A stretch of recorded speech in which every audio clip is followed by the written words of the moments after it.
Welcome to another episode of Soap Thing Thoughts. Joining me today is DK DamnFineShave. Welcome to the Soap Thing Project. How are you doing today? Pretty good, man. Thanks for having me. So let's start with this. I know you live out in Washington. What exactly do you do for a living? I work at the post office. I'm a retail clerk, so I work in the warehouse. Nice, nice. It's a steady job, it sounds like. Oh yeah, yeah. Good job. What got you into this hobby? Give us a few minutes and talk about how you got into this wet shaving hobby and kind of what it means to you. Okay, so um, unlike most people, I wasn't having like bad shaves, and I wasn't like looking for something better. It's actually pretty funny. I saw a commercial where I think like Matthew McConaughey was like lathering, and funny enough, it was like a Lincoln commercial for like cars. It made no sense, but he was lathering up, and I was like, I want to add that little bit of luxury into my shave because I'm like bougie like that. So I was like, I want to add that little bit of luxury, and so I was like, the first thing I went after was a brush, and once I got the brush, I quickly kind of realized like I can't squirt like Gillette gel on the brush. I was like, this just doesn't seem right. So then I started doing research, and I went to the grocery store and I got a Vanderhagen. Um, it was a soap mug, and it had the soap, the mug, and a really terrible brush. And that's how I started. I got just the brush, um, and the soap mug, and I was like, this is awesome. I mean, it was terrible, but I was like, this is awesome. This this little brush thing just gave me so much happiness. And it kind of like once I got that, I was like, I need to get a better brush. So then when I hit Google, and then I found like Razor Rock, Italian Barber, Sterling, and I was like, okay, so I got a few different options for brushes. You know what I mean? Right. And it just went downhill from there. Once the door kind of like cracked open, I was like, wait a minute, there's like a whole world back here. Yeah, yeah, So that's how it goes for a lot of people as they kind of stumble into it. I mean, just for a second though, I'm going to address the excuse me, the elephant in the room. Everybody's thinking it. I'm just going to say it. You don't shave that much of your face for when obvious I started, reasons. I didn't have a beard. Oh, you didn't? Nope. When I started wet shaving, I didn't have a beard. So it's funny because a lot of the people who like make the comments on the beard on my YouTube channel, what do you even shave? It's like it is a possibility that there was a time before I had this beard. Right. It's like, it's like nobody ever thinks of that. But yeah, I started shaving when I didn't have a beard. But yeah, so I just clean up the necklines. I mean, I clean up the necklines and the cheeks and basically just keeping things tight, keeping Right. everything looking good. Because my hair will go, a clear another inch up there. It's scattered and everything. But if I just let it grow, it would, it would kind of look kind of patchy and terrible. And then same with the neckline. It goes down like another 2 inches. And I mean, it damn near connects. So, you know, I'm I'm not just shaving just for the hell of it. There's something to shave.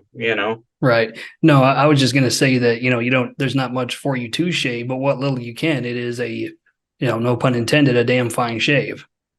Yeah, So, exactly. And the thing is like I I'm never gonna stop shaving this way. Like now that I've found this way of traditional shaving, I'm not going back. So even if it's just the cheek lines, even if it's just the neckline, I'm never going back. I'm shaving this way the rest of my life. awesome. It's a good place to be. Okay, Hmm.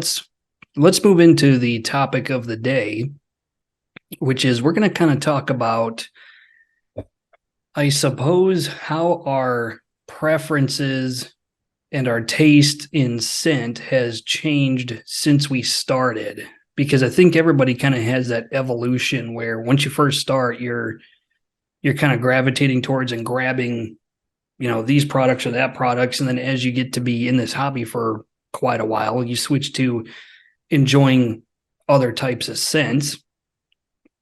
Can you talk about what you kind of shaved with when you first started and how some of that has changed up to today? It's funny because I started really simplistic, like like straight up lime, straight up orange, um, maybe a barbershop, just like a traditional old school barbershop. But there was really no frills to it. It was pretty humble, the stuff that I started out with. Um, Even that Vanderhagen was just a really simple, simplistic type scent. There wasn't much fragrance. Like I had a few colognes, but it never dawned on me in the beginning that there was shaving soap with cologne type scents and all of that. So yeah, it was really humble, really simplistic, where it started. Yeah, it's I think we all kind of start that way. Like I started with mostly Leah, which is sandalwood and oak moss, and then went to Prorazzo and Hmm. Taylor of Old Bond Street. And so I was into like Tobbs Cedarwood and Prorazzo Red and Leah and things like that. Yeah. And that's still kind of I used to really enjoy, because I'm a seasonal shaver, so used to really enjoy the winter months because that's when I would break out all the woody stuff that Yeah. I started with. The cedarwood, the sandalwood, the oud scents, the to a degree the tobacco scents. We might talk more about tobacco later, but in the last, I want to say 6 to 9 months, I have really been gravitating towards scents that come from a period that predates me. Like I got a couple over here. A good example of that would be, this is from PAA. This is Fresco, Yeah. which is a scent dupe of Old Spice Fresh, and so it's kind of a 1980s aromatic fougere. Yeah. Wonderful stuff. And so I've been using a lot of like older smelling stuff. Tobacco is another good one. I've been using tobacco a lot. Right. And that's actually also kind of bled into actual fragrances. Like I've been using like this stuff. Some of you older guys will get a kick out of that. Antaeus from Chanel. It's crazy stuff. Another one I'm gonna do right here that doesn't seem to get a lot of love is Corinthian Leather from A&E. Oh man, I love that scent.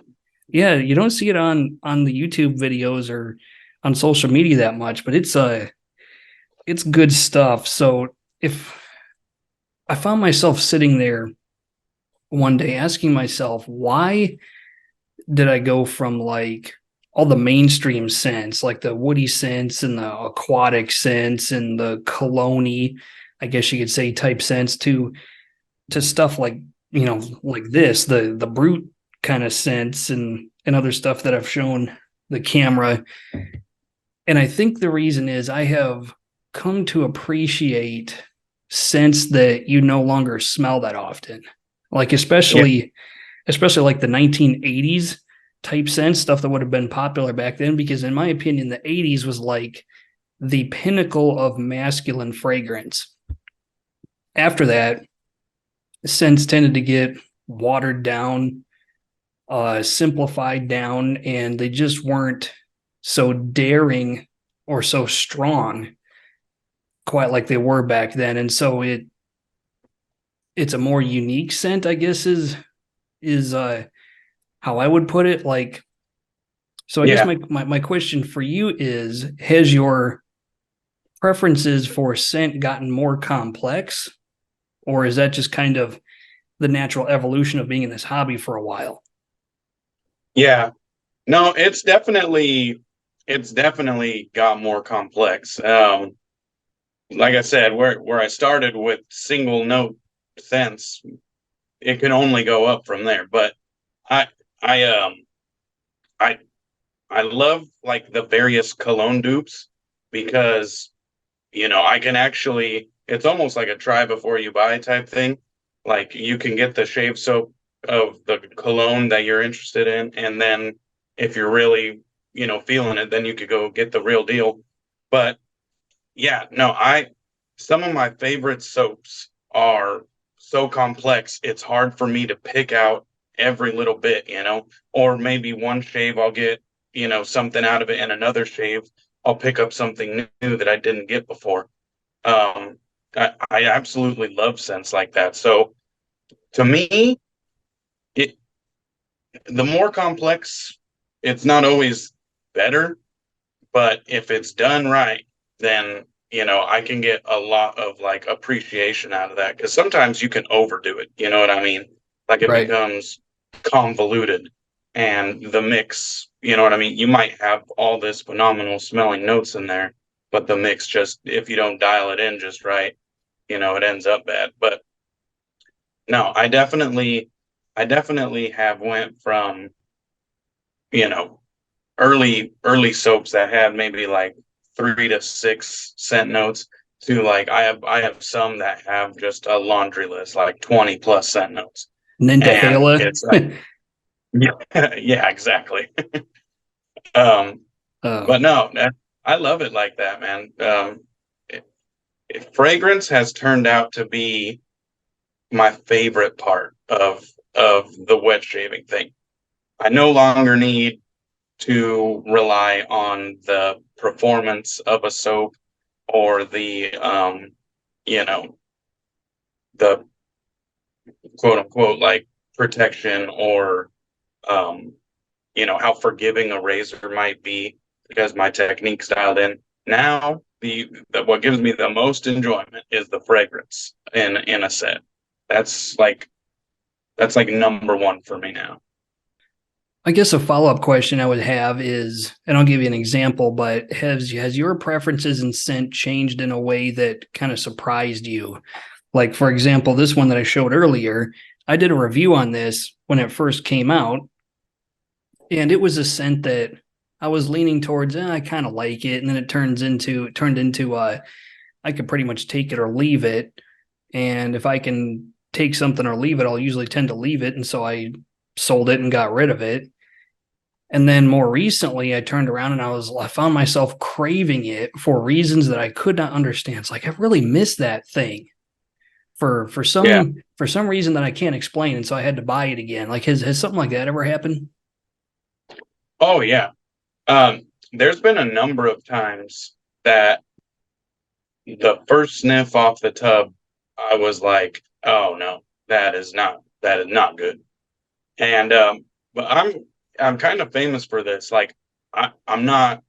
I don't really like resell my collection. I don't. It's like everything that's ever came in, I still got it unless I piffed it or did a giveaway. But I don't resell anything. So I have all this stuff, and so if I don't like it, I'll put it in the collection, and then I'll come back to it in 3 months and see if my opinion has changed. And more often than not, down the road, I will find that the soap that I didn't like, I now like. It happens almost every time. My taste will change. Like something hits different. Maybe it's the time of year. Maybe I've had so many other soaps that just baby stepped me closer to that one that I didn't like. And now, since I tolerated all those other ones, I became more tolerant of whatever I didn't like. And now all of a sudden I like it. It's happened more than once. And it, it surprises me every time, but I love it. It's crazy. Yeah, it is fascinating how that happens. How your smell preferences will come around in a almost in a circle, and like circle around back to something, and you just like remind me again why I didn't like that at first because now I kind of love it. Yeah, exactly. What's even more fascinating is when the exact opposite happens. You know, when you get a soap in, you smell it for the first time, you're like, I love this. And then Yeah. six months later, you smell it and you're like, what was I thinking? Like this smells horrible. Like it has, can you think of any situation where that's ever happened? uh, and there has been a few where like the honeymoon phase kind of faded out, but I wouldn't say that any soap has ever went from me liking it to me hating it. But Interesting. there's definitely been instances where I was like, okay, maybe it's not all that I made it up to be, on that first use. Like it wasn't as good as I made it out to be. It's still good, but it's not as great as I thought it was that first time. That's happened before. Yeah. You make a good point that honeymoon phase where every once in a while you get a soap where you're just like, you smell it and you're just like, oh my God, it's amazing. And then you come back to it a while later and you're just like, huh. I mean, it's good, but it's not that good. Like, I've had videos where like every once in a while I'll watch some of my own older videos to see if Yeah, my preferences have changed. And I'm like looking back at those videos and I'm like, was that me? Like, did I seriously think that was that great? But I yeah, mean, you know, we all change over time. right, Let's right. let's shift over to hardware because I personally have went like I started off on vintage Gillette razors. That's how I got into wet shaving was I was and I still am active duty military and I have to shave every day. And I got frankly sick and tired of cartridge razors and I was happened to be walking through an antique store and I saw a Gillette Tech that was in practically perfect shape and I was like, I wonder if you can still find blades for these. And so Yeah, I started shaving with it and that's how I got kind of down the rabbit hole. But I went from Gillette Techs to at one point I was buying like every timeless razor, the the haircut and shave razors, like all the really expensive stuff, charcoal razors yeah, back when they were really big. And and then I kind of circled around to Razor Rock, and that kind of became, I guess, the default razor that I would use if I can't make up my mind what I want to use. I'll just grab a Razor Rock Mamba or something like that. And then yeah. it kind of evolved into Yates razors, and now I'm circling back to like Merkur Progress and Merkur 33Cs and stuff like that. It's amazing how you kind of just, I guess in my case, I kind of resigned myself to the fact that I should probably be using mild razors because I'm not a very skilled shaver. So, so, Yeah, so, yeah, well, have you experienced something similar to that? yeah. So I kind of I the way that I started out was actually pretty similar to a lot of shavers. Once I started doing the research, I was like, I want to go further down this rabbit hole. Um, I watched some YouTube videos, I did the Google researches, and certain razors get pushed. You know what I mean? You Mm-hmm. see it all the time. So, I had the Merkur 34C is where I started off. That was my first, and I quickly got the hang of it. Um, I was like, okay, this isn't too bad. Well, I shouldn't say I quickly got a hang of it. I I was having bad shaves for probably 9 months, but I I I realized what needed to be done. I think what really was hard for me was not putting pressure. Like like I guess I didn't realize how light of touch it needed to be. But I'm kind of I when I like something, I kind of escalate it quickly. Like I didn't stick with the Merkur for very long. So I got the Rockwell 6S, and that one was the one that I really like cut my teeth on. That's where I got my technique dialed in was with the Rockwell, and I had those 6 plates, so I could really dial it up. every time I was like, all right, I'm getting good shaves with number one. I'm going to go to number two until, you know, I kind of find that sweet spot. But then as my taste got finer, I got some timeless razors, charcoal razors. I got the Carve, the Asylum. I started getting all these different, you know, high end quote unquote razors, and those were great.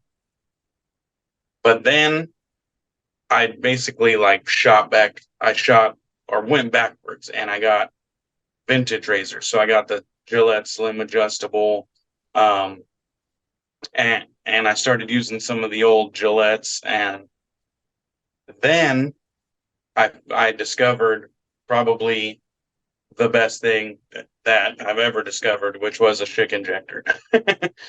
Schick injectors are my absolute favorite format of razor.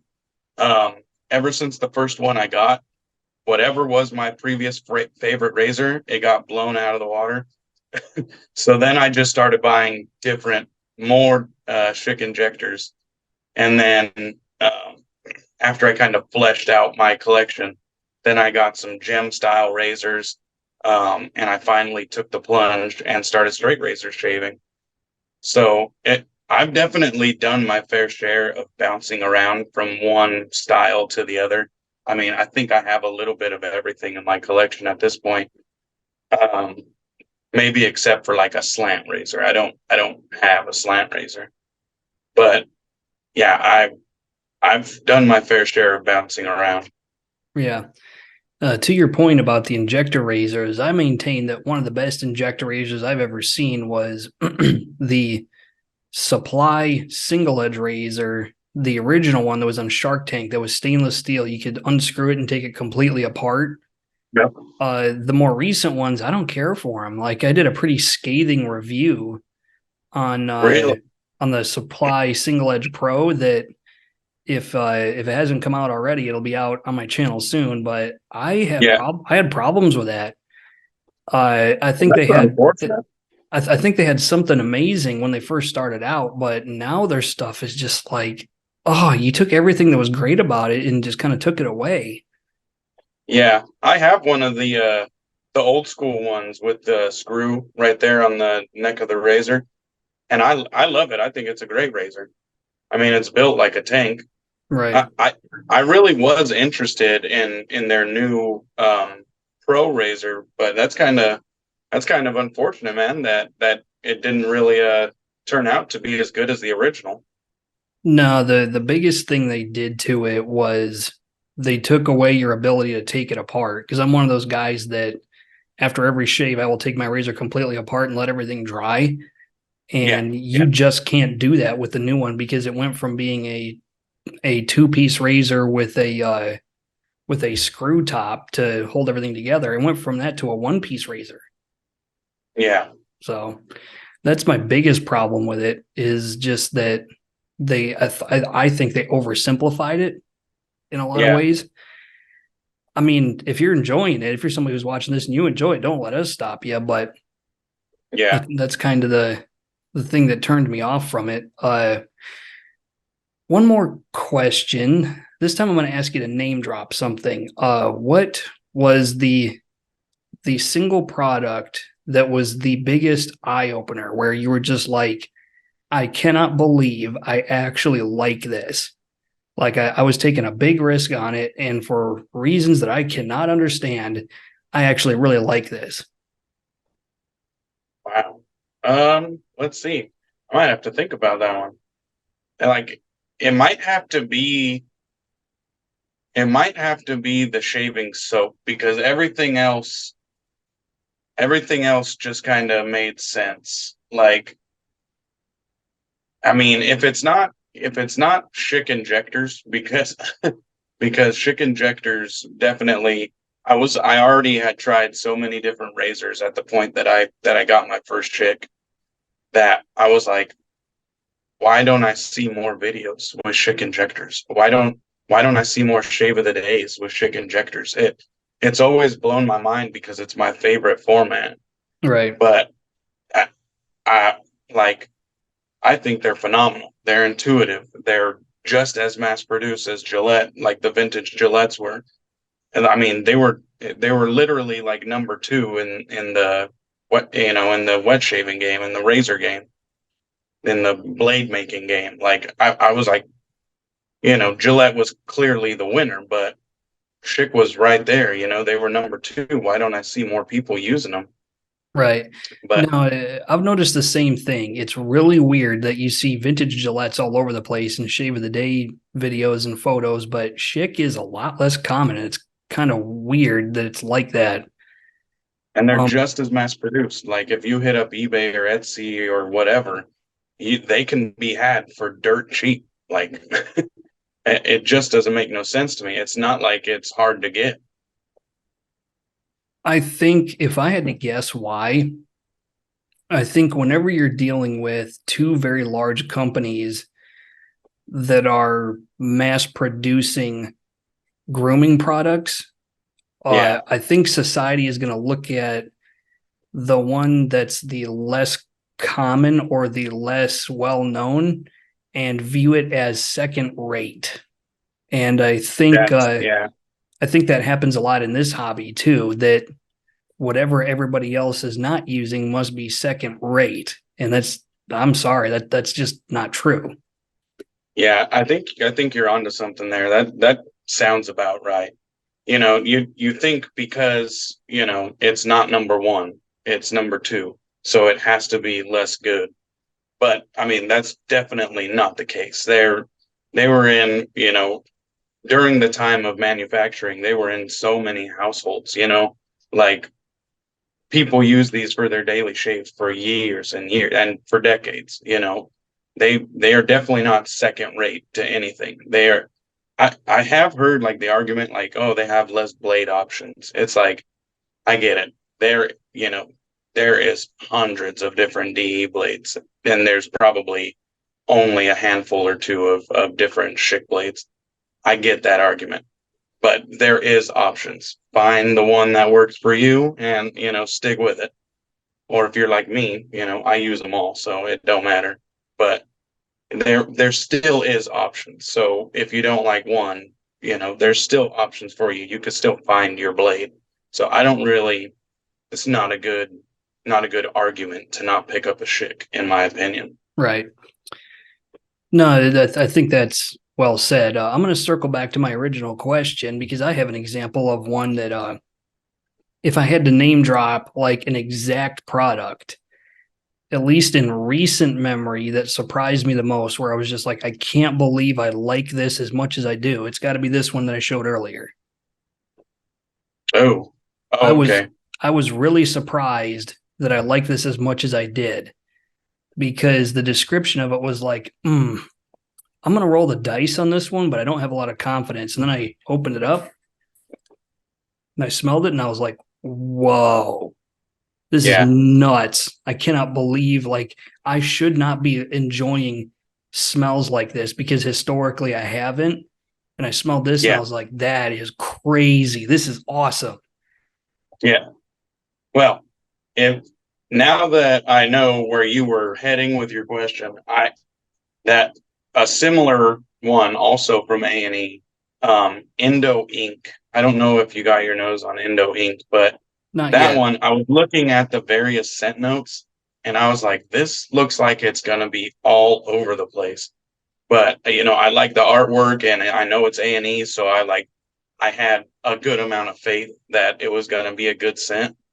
So I picked it up and just, like I said, weird scent notes. And it turned out to be like super approachable, a fragrance that I would definitely like buy the cologne of and wear on a daily basis. I was shocked that I liked that Indo ink that much. It was definitely something that I did not expect to like that much.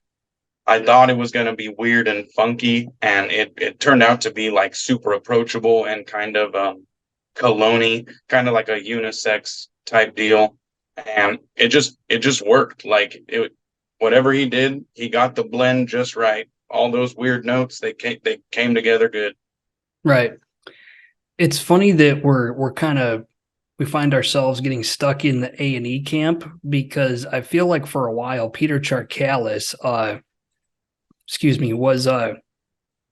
was doing a lot of really weird left field kind of sense that Yeah, a lot of people were kind of raising their eyebrow, like, what is he doing? Because I felt the same way right. with poison hemlock. I got a sample of that from Maggard, and Hmm. I was thinking this probably isn't something that's going to be really enjoyable to me. And I smelled it, and I was like, that's actually pretty good.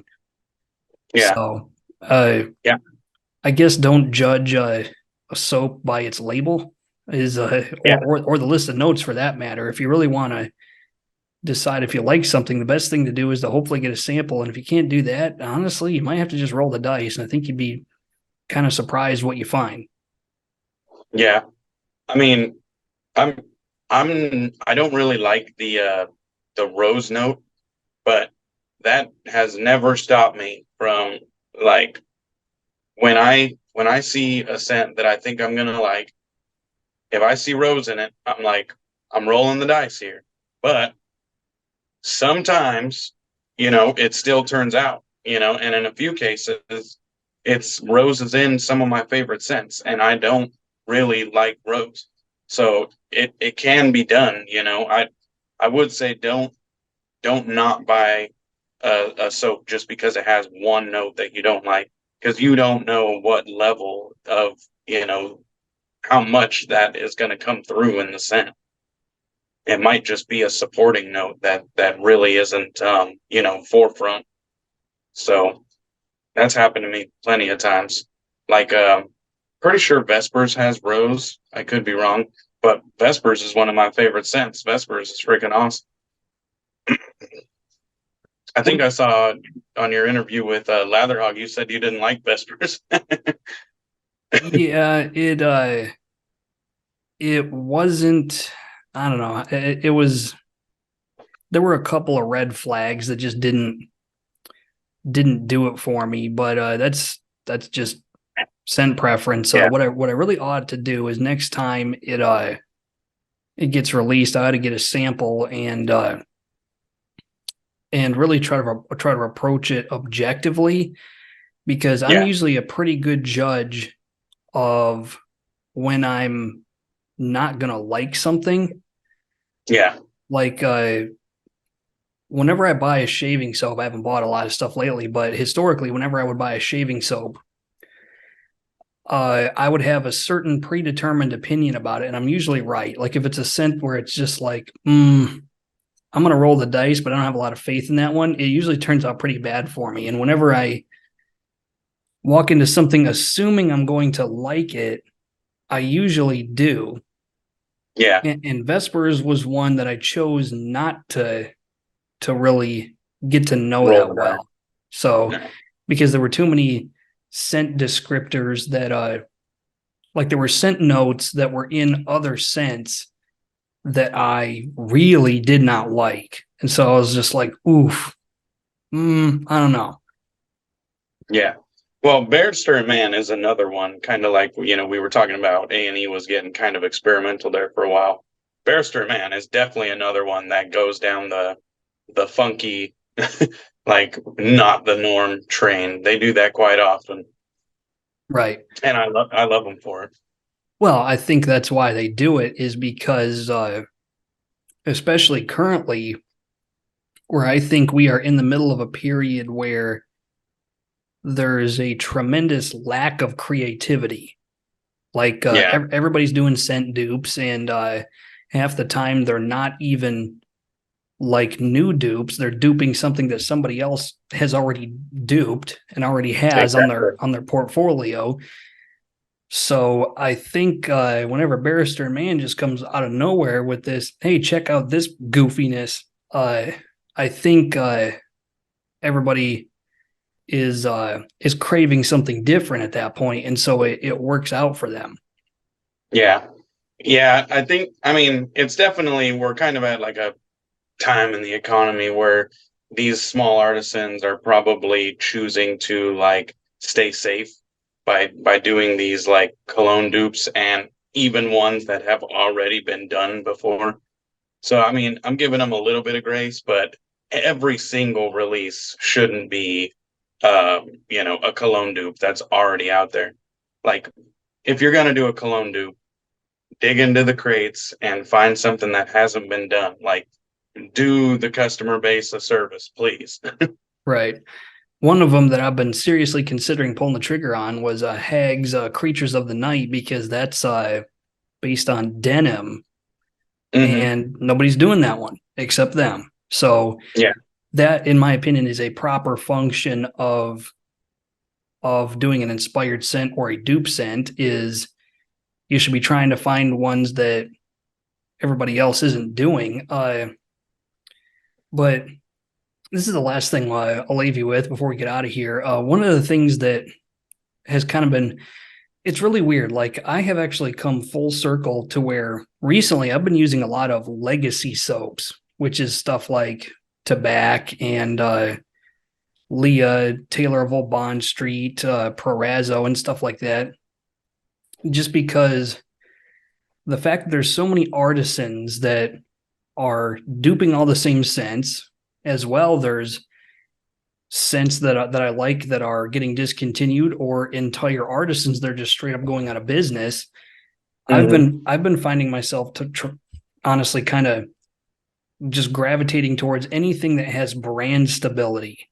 And what has better brand stability than, legacy products like Cella and things Mm-hmm. like that have been around forever and aren't going anywhere anytime soon.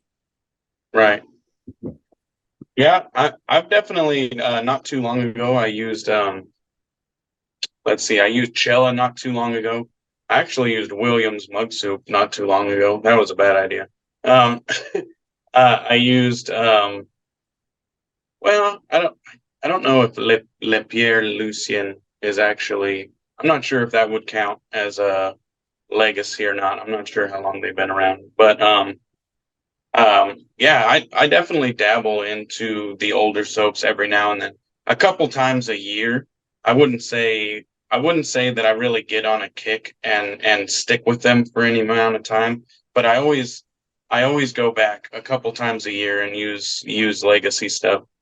I mean, one of my sayings is that if it was good then, it's still good now. So if people were getting BBS shaves, no irritation with it when it first came out, then it still can be done now.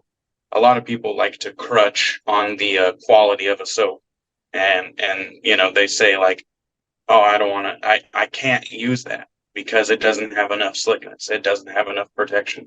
It's like, you're full of shit. When this was the only option, when this was the only option to you, No, it's they were just they were getting good shaves. right. I think what's happened is because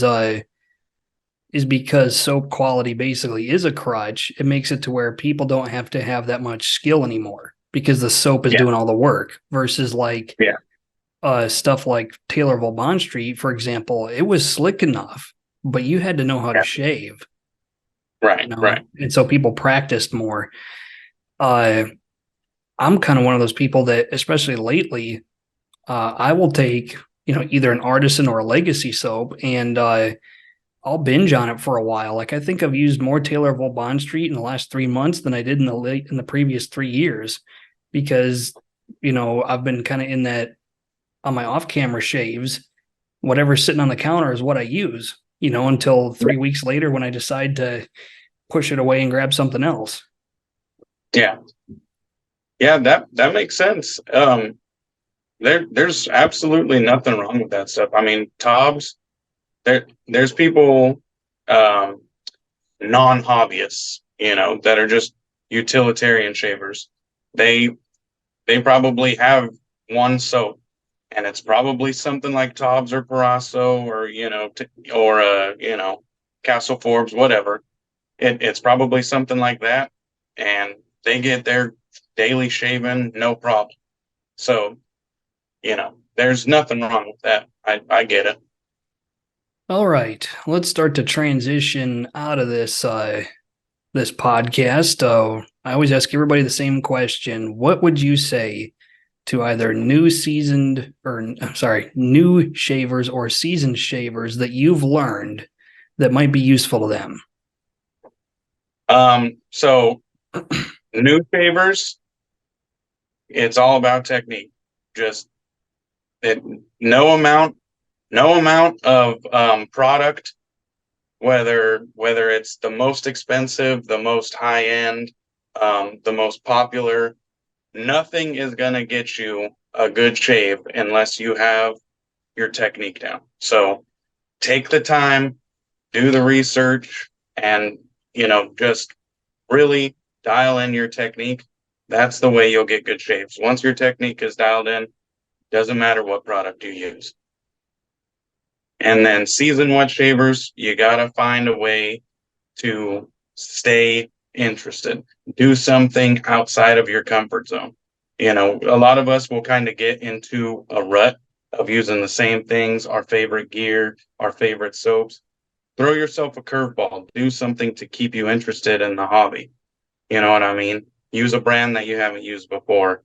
Go buy a razor that is go buy a Schick injector. I know you don't have one. Like do something outside of your comfort zone. That's what I would say to the seasoned guys. Throw yourself a curveball. Do something to keep yourself interested.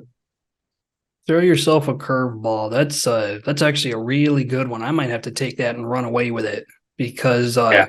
I've been kind of in that spot where it's just like nothing's really impressing me right now. So maybe I need to, do what you said, throw something more complicated into the mix and just see how it goes. Yeah. So, Yeah. well, everybody, I hope you enjoyed the video. I will put all the information for DK DamnFineShave in the description of the video, and his card was at the beginning of the video. So if you want to check out his YouTube channel, it will be at the card at the beginning of the video for ease of access. Thanks for coming on, DK. It was a pleasure talking to you. Really, this was fun. Hey, thank you, Ben, for having me on, man. I really had a good time. I thought we had a good chat. And anytime you want to talk again, hit me up. I really had a good time here. I might have to take you up on that. Well, everybody, I hope you enjoyed the video. Until next time, this is Soap Thing telling all of you, shave like you mean it. Thanks for watching.